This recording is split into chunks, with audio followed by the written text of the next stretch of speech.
অঙ্গীকার টিভি, সুস্থ সংস্কৃতির প্রচারের জন্য। আসসালামু আলাইকুম ওয়া রাহমাতুল্লাহি ওয়া বারাকাতুহু। আলহামদুলিল্লাহি রাব্বিল আলামিন والصلاة والسلام على رسوله محمد وآله وأصحابه أجمعين. استغفر الله ربي من كل ذنب وأتوب إليه. لا حول ولا قوة إلا بالله العلي العظيم. سبحانك لا علم لنا إلا ما علمتنا إنك أنت العليم الحكيم. الحمد لله نحمده ونستعينه ونستغفره ونؤمن به ونتوكل عليه ونعوذ بالله من شرور أنفسنا وسيئات أعمالنا. من يهده الله فلا مضل له ومن يضلله فلا هادي له. وأشهد أن لا إله إلا الله وحده لا شريك له. وأشهد أن محمدًا عبده ورسوله.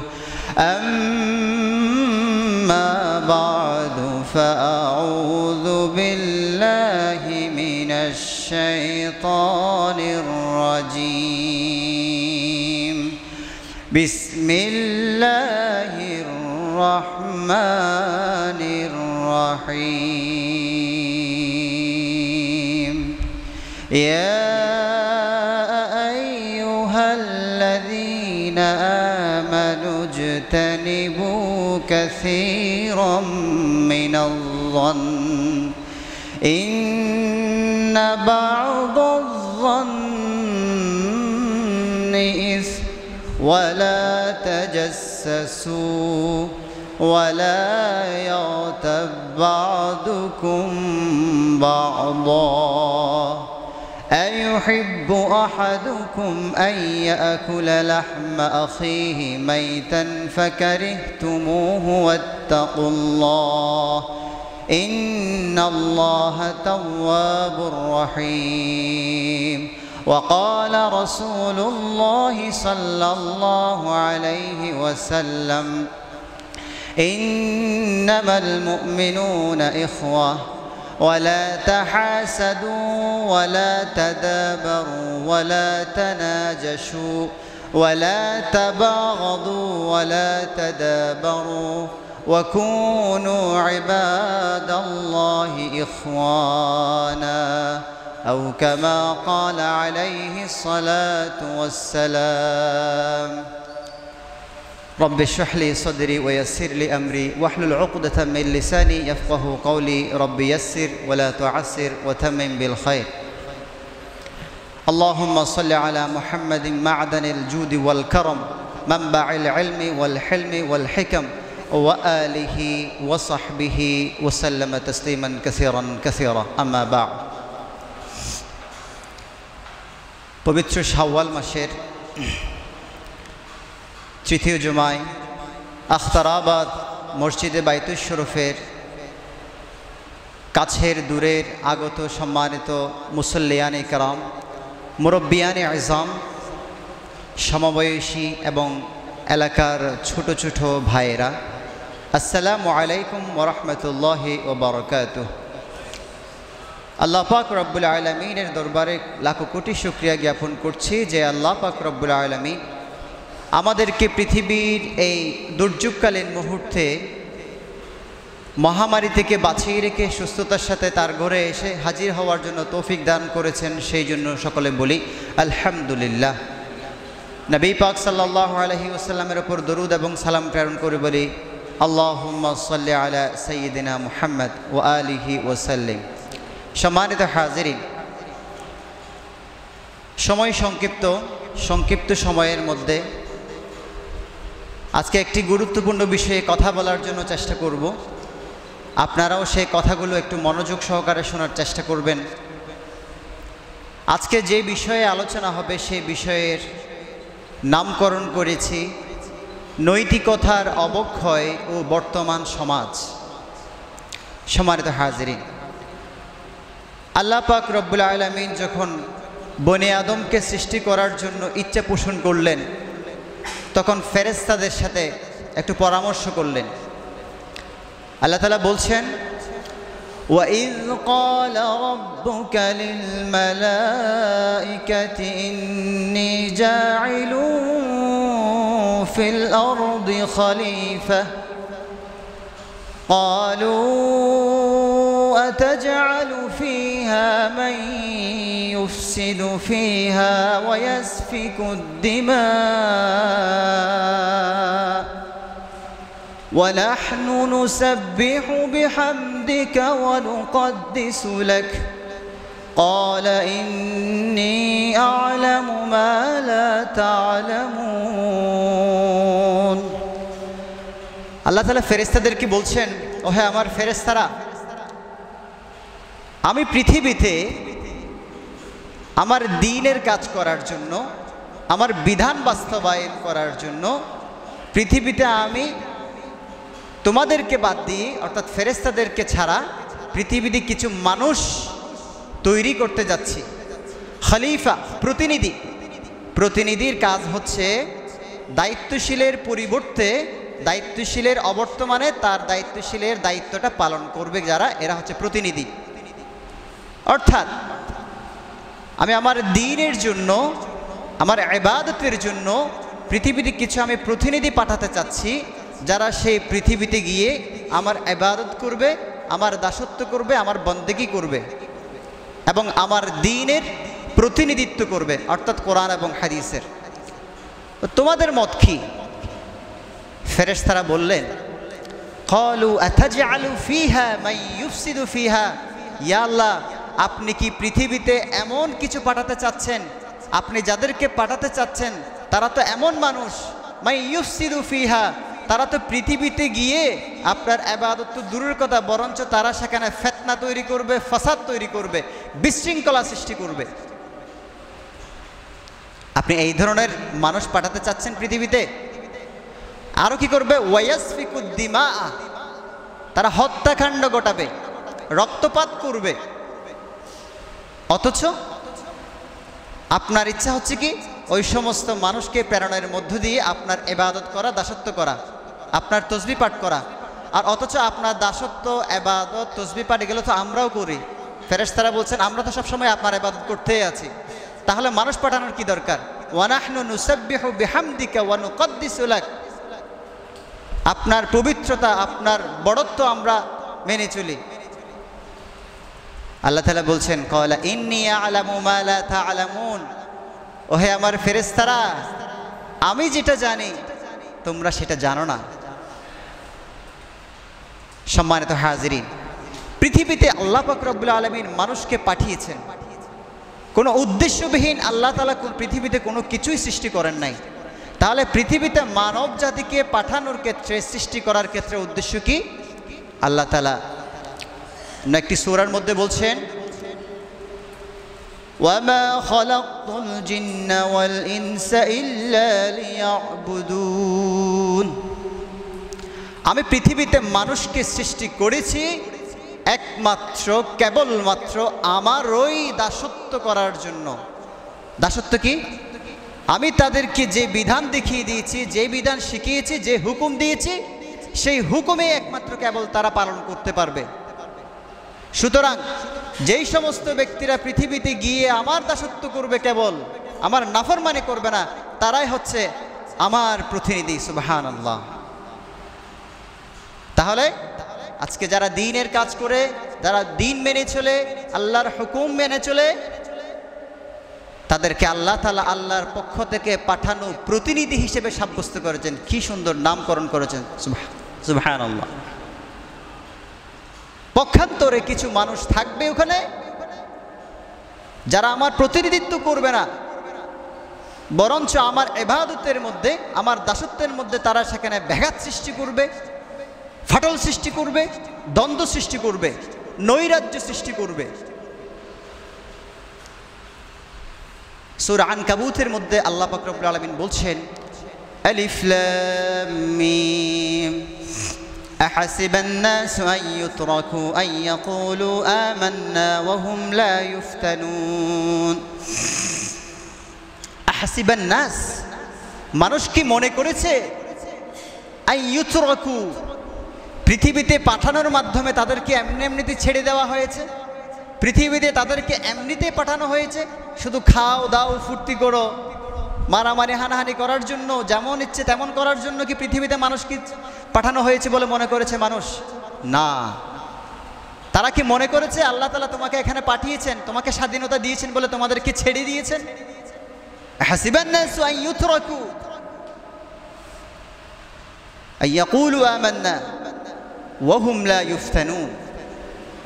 সম্মানিত হাজিরিন, আল্লাহ পাক রব্বুল আলামিন অন্য সূরা বাকারার মধ্যে বলছেন, ওয়া ইযা কিলা লাহুম লা তুফসিদু ফিল আরদ ক্বালু ইন্নামা নাহনু মুসলিহুন। পৃথিবীতে যারা নৈরাজ্য সৃষ্টি করে, ফাসাদ সৃষ্টি করে, সমাজের মধ্যে ফাটল সৃষ্টি করে, তাদেরকে আল্লাহ তাআলা যখন বলছেন লা তুফসিদু ফিল আরদ, ওহে আমার বান্দারা, যারা তোমরা এই ধরনের অরাজকতা নৈরাজ্য সৃষ্টি করার জন্য চেষ্টা করছো, লা তুফসিদু ফিল আরদ, আমি আল্লাহ তোমাদেরকে নিষেধ করছি তোমরা পৃথিবীতে ফাসাদ সৃষ্টি করবে না, ঝগড়া বিবাদ বিসংবাদ তৈরি করবে না। তখন তারা কি বলে? ক্বালু ইন্নামা নাহনু মুসলিহুন, কই আমরা তো ঝগড়া করছি না, আমরা তো ফাসাদ সৃষ্টি করছি না, বরং আমরা সন্ধি করছি, আমরা পৃথিবীকে সংস্কার করছি, সমাজের মধ্যে শান্তি আনার জন্য চেষ্টা করছি। এটা হচ্ছে তাদের কথা, তাদের ভাষায় আল্লাহ তাআলা কোরআনের মধ্যে কিয়ামত পর্যন্ত লিপিবদ্ধ করেছেন। সুতরাং এই সমস্ত আয়াতগুলোর মধ্যে কিয়ামত পর্যন্ত যত মানুষ আসবে প্রত্যেকের জন্য শিক্ষা আছে। সম্মানিত হাজিরিন, এবার আসুন আলোচনার দিকে যাই। নৈতিকতার অবক্ষয় ও বর্তমান সমাজ। মানুষের নীতি নৈতিকতার মধ্যে, বিশেষ করে সামাজিক ক্ষেত্রে কেন নৈতিকতার অধঃপতন হয়, কেন মানুষ নৈতিকতা থেকে, নীতি থেকে, ভালো চরিত্র থেকে খারাপ চরিত্রের দিকে পা বাড়ায়, কেন?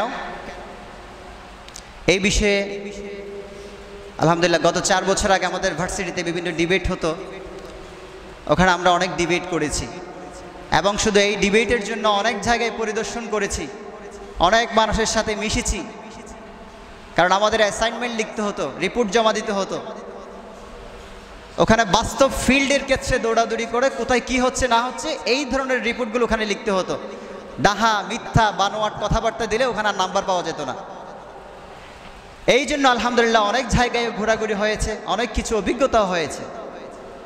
এই অভিজ্ঞতার আলোকে বোঝা যায় মানুষ নৈতিক অধঃপতন কেন হয়, তার পিছনে অনেক কিছু কারণ আছে।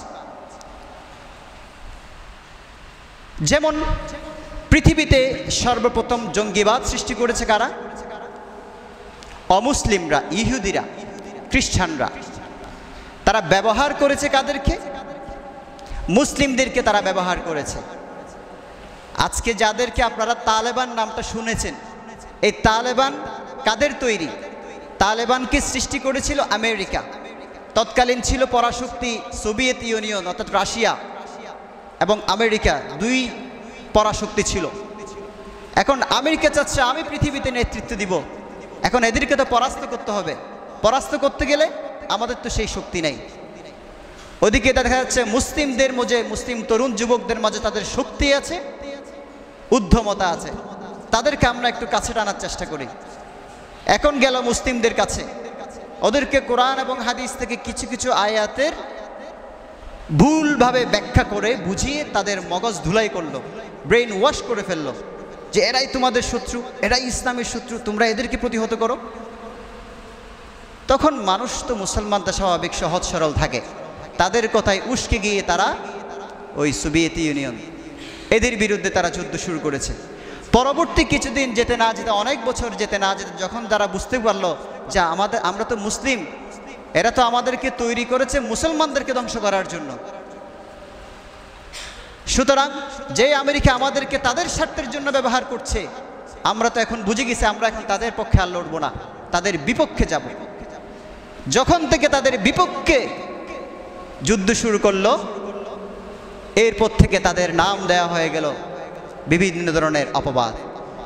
এখন এই সন্ত্রাসের দায়ভারটা কোথায় পড়লো? মুসলমানদের কাঁধে এসে পড়লো। এই জন্য এখনো আছে সারা পৃথিবীতে, যারাই করুক না কেন, এটা মুসলমানদের উপর কিতা দেওয়া হয়, তকমা দেওয়া হয়।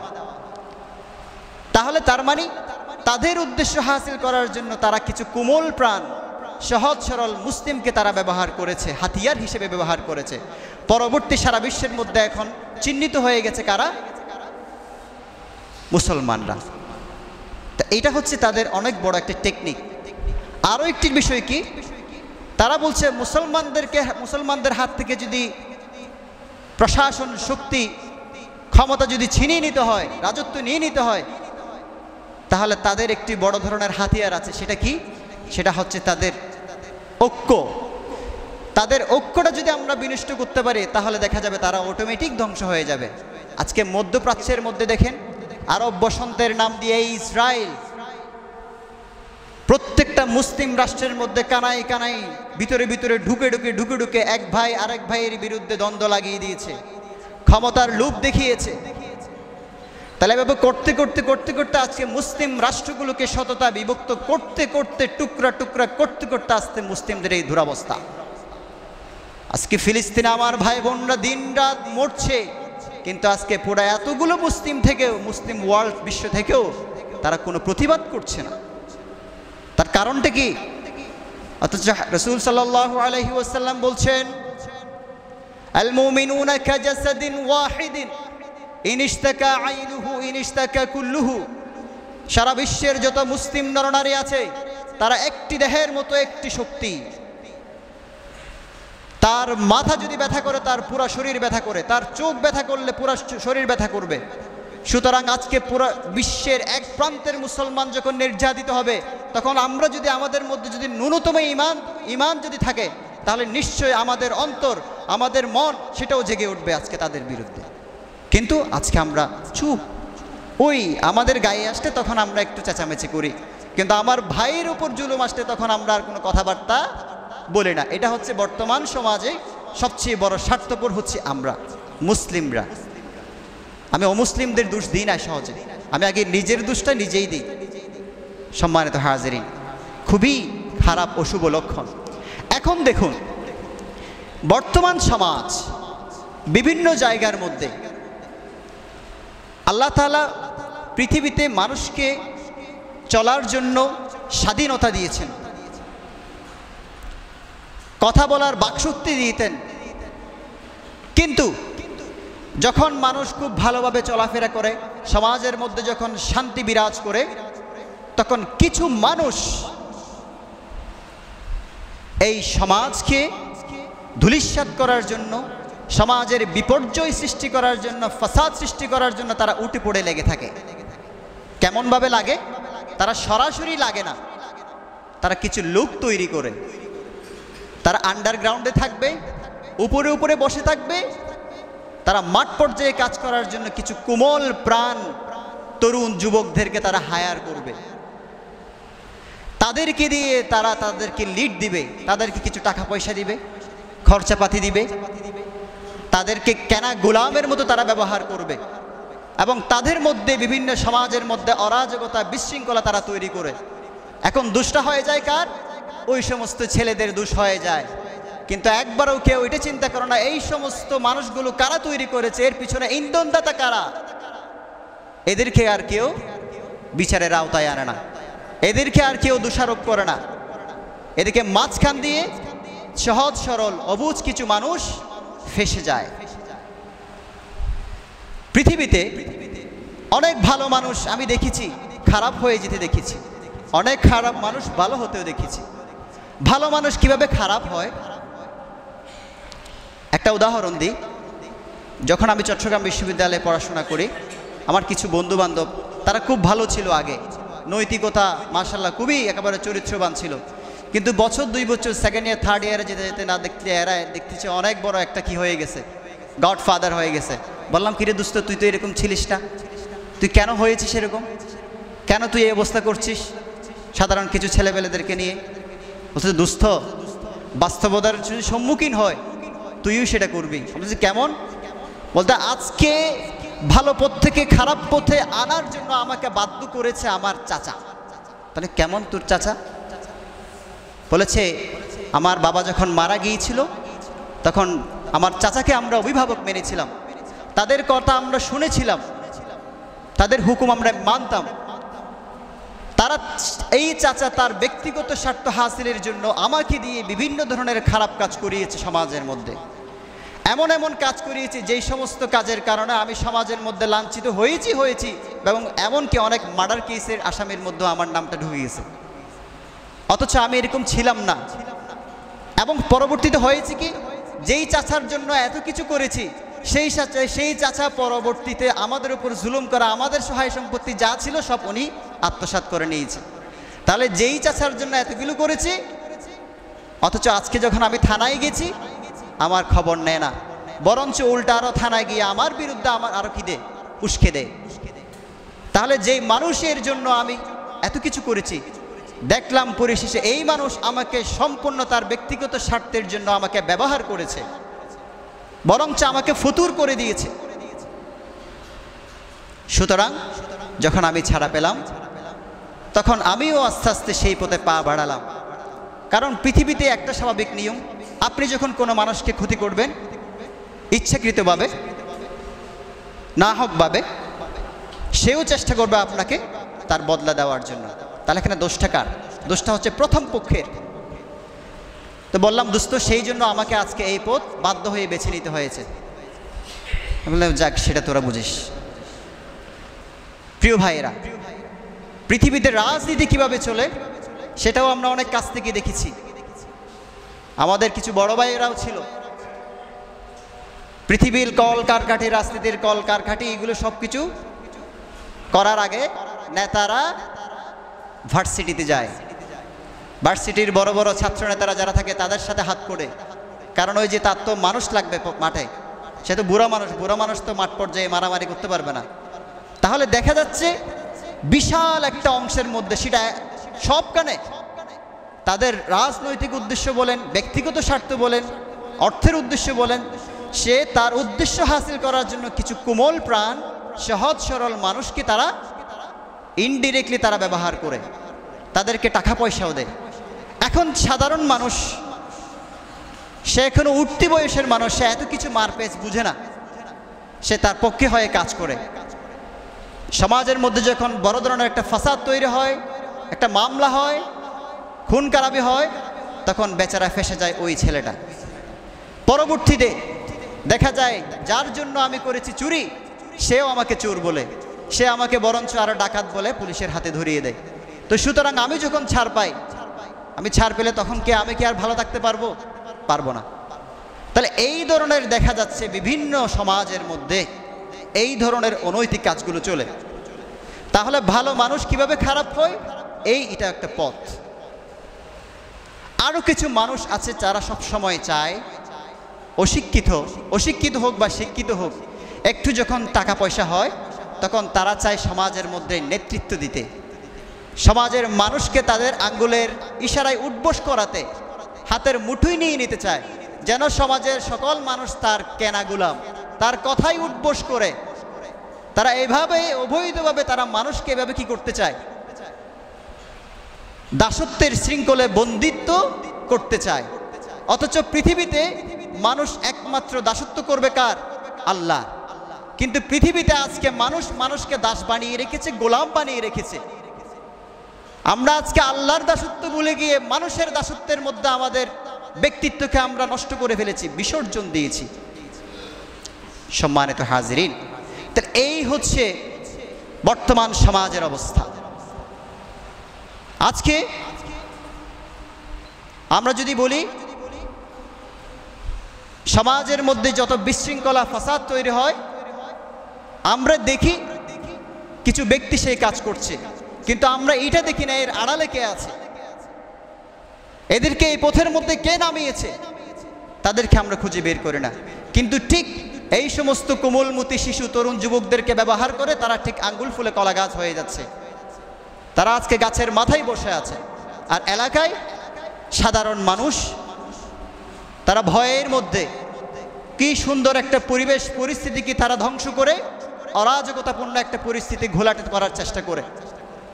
সম্মানিত হাজিরিন, এই জন্য বিশেষ করে আমাদের বর্তমান সমাজের তরুণ যুবক ভাইদেরকে অত্যন্ত সচেতন হতে হবে, মুরব্বীদেরকে সজাগ থাকতে হবে।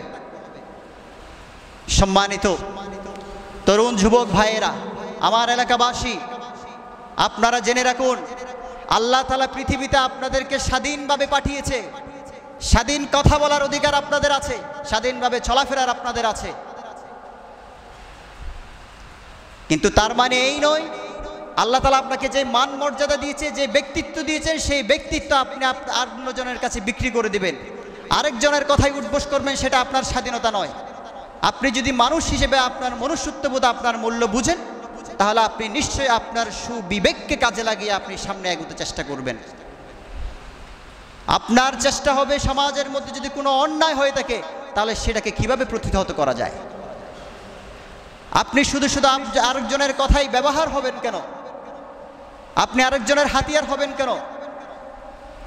দেখা যায় যদি আপনি সেরকম চলেন, কোনো দোষ আসলে সেটা ইনডিরেক্টলি ডিরেক্টলি সবাই আপনার দিকে আঙ্গুল তাকাবে, তখন সেটা আপনার ভালো লাগবে? আপনি একটা দোষ করেন নাই, কিন্তু এরপরও আপনার উপর দোষটা এসে চেপেছে। এখানে এই সমস্ত কাজের কারণে মানুষের ব্যক্তিত্ব নষ্ট হয়ে যায়, তাদের স্বাধীনতা নষ্ট হয়ে যায়। পরবর্তী দেখা যায় যাদের এই ধরনের স্বাধীনতা নষ্ট হয়ে যায়, ব্যক্তিত্ব নষ্ট হয়ে যায়, দোষ না করেও যখন দোষী সাব্যস্ত হয়, এই সমস্ত মানুষ বাধ্য হয়ে ওই সমস্ত খারাপ কাজের মধ্যে কি হয়, লিপ্ত হয়, তাকে প্রতিহত করার জন্য। তাহলে ফাসাদ এমন একটা জিনিস, একটা ফাসাদ আরো হাজার ফাসাদকে তৈরি করবে, সৃষ্টি করবে, এখানে শান্তি থাকবে না। সম্মানিত হাজিরিন, এই জন্য আমি মনে করি আমার বড়হাতিয়াবাসী, আক্তারাবাদবাসী, এই জমিনের মধ্যে আক্তার সাহেব হুজুর এসেছিলেন, এসে এই বাগান ফুটিয়েছিলেন, সুন্দর একটি বাগান তৈরি করে দিয়েছেন।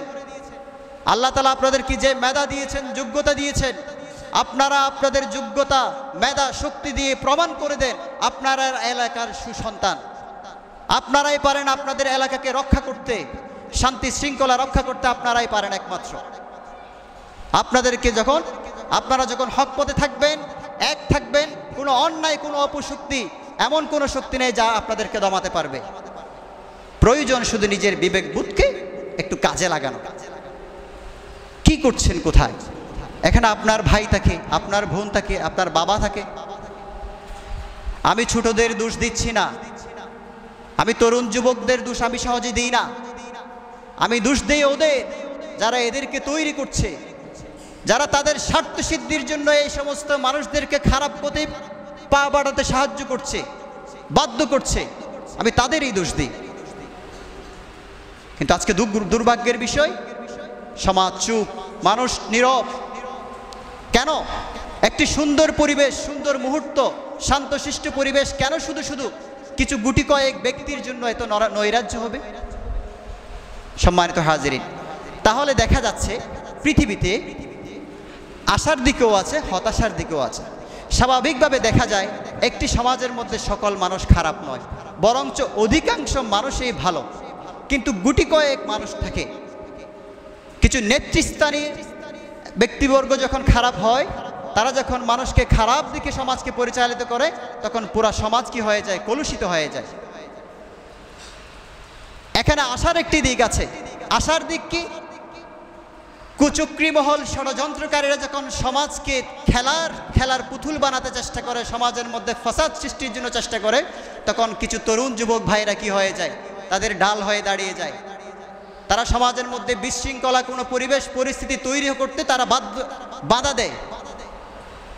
সম্মানিত হাজিরিন, তাহলে আমি এই বাস্তব সমাজের চিত্র তুলে ধরতে গিয়ে তওবা, তাদের দোয়া আল্লাহ তাআলা কবুল করবেন না। সম্মানিত হাজিরিন, আজকে আমরা কেন এত বেশি শাস্তি ভোগ করছি? দোষ না করেও আজকে এই সমাজের মধ্যে অশান্তি কেন? তাহলে বুঝতেই হবে আমাদের সমাজের মধ্যে রন্ধ্রে রন্ধ্রে, ঘরে ঘরে আজকে আমাদের অন্যায় কাজ চলছে, অপরাধ চলছে। সম্মানিত হাজিরিন, ষড়যন্ত্রকারীরা সমাজের মধ্যে বিশৃঙ্খলা জিয়ে রাখার জন্য দুই ভাইয়ের মাঝে ফাটল তৈরি করতে ব্যস্ত থাকে। স্বামী স্ত্রীর মধ্যে ঝগড়া লেলিয়ে দিতে তারা সচেষ্ট থাকে। কিছু না হলেও তারা কুৎসা রটিয়ে বানিয়ে তুনিয়ে কথা বলতে, একজনে একটা কথা বলেছে সেটাকে 10 রকম বলে ঘুরিয়ে পেঁচিয়ে আরেক ভাইকে বলে তাদের মধ্যে দ্বন্দ্ব জিয়ে রাখার চেষ্টা করে। তাহলে এই সমস্ত ব্যক্তির কারণে সমাজের মধ্যে, পরিবারের মধ্যে, ছেলে এবং পুত্রের মধ্যে যেই দ্বন্দ্ব তৈরি হয়, যে আগুন তৈরি হয়, এই সংসারের মধ্যে আগুন সৃষ্টি হয়। সুতরাং এই আগুনের দাবানল এত শক্তিশালী, এত বিষাক্ত, এটা শুধু আপনাকে ধ্বংস করবে না, পুরো আপনার পরিবারকে ধ্বংস করবে, পুরো সমাজকে ধ্বংস করবে। জাহান্নামের আগুন তো আপনি দুষ্ট করলে আপনিই পুড়বেন, কিন্তু যে আগুন আজকে এই সমস্ত ব্যক্তিরা সমাজের মধ্যে বিভিন্ন মানুষের মাঝে ফাটল তৈরি করার চেষ্টা করছে, এদের এই জ্বালানো আগুন পুরো সমাজকে নষ্ট করে দিবে। আমি একটা সময় হাদিসের মধ্যে বলেছিলাম, রাসূল সাল্লাল্লাহু আলাইহি ওয়াসাল্লাম বলেছেন, ওয়াল্লাযী নাফসি বিয়াদিহি লাতামুরুন্না বিল মা'রুফি ওয়া লা তানহাউন্না আনিল মুনকার আও লা ইউশিকুন্না আল্লাহু আন ইউ'আযযিবা আলাইকুম ইকাবা সুম্মা তাদউনাহু ফালা ইউস্তাজাবু লাকুম। আল্লাহর শপথ করে বলছি, রাসূল সাল্লাল্লাহু আলাইহি ওয়াসাল্লাম বলছেন, সমাজের মধ্যে যখন অন্যায় হয়, সেখানে যখন আমর বিল মা'রুফ নাহি আনিল মুনকারের কাজ হয় না, পুরো সমাজ যখন নীরব থাকে, তখন এই সমাজের মধ্যে যখন ফিতনা ফাসাদ এত বিশাল পরিমাণে বেড়ে যায়, ঘরে ঘরে, ব্যক্তিতে ব্যক্তিতে, সমাজে সমাজে ফিতনা ফাসাদ যখন বেড়ে যায়, ওই সমাজের উপর আল্লাহর গজব আসে, এমন গজব আসে